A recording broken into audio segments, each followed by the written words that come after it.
ఈరోజు ఇంకొక చిన్న ముగ్గు వేద్దాం. ఇది 7 చుక్కలు 1 వరకు అంటే 7 5 3 1 ఇలా వస్తుంది సీక్వెన్స్. 7 చుక్కలు కాబట్టి ఇటు 3 చుక్కలు ఇటు 3 వదిలి మధ్యలో చుక్కని ఇలా సర్కిల్ చేయాలి. తర్వాత దీనిపైన చుక్క ఏదైతే ఉందో ఇటొక చుక్క కలుపుకొని మొత్తం మనం 3 చుక్కలు అనేవి తీసుకోవాలి. అంటే ఈ చుక్క పై నుంచి 3 చుక్కలు అనేవి తీసుకొని ఇలా 4 పక్కల కూడా మనం ఒక ఫ్లవర్ లాగా వేయాలి.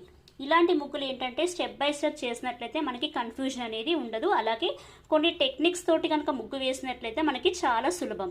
ఇప్పుడు మధ్యలో ఇదంతా కూడా అయిపోయింది కదా, ఈ మిగిలిన చుక్కల్ని మనం ఎలా వేయాలో మనం ఇక్కడ చూద్దాం. ఇలా తీసి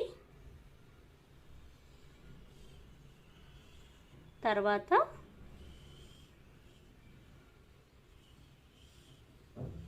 ఇలా తీసి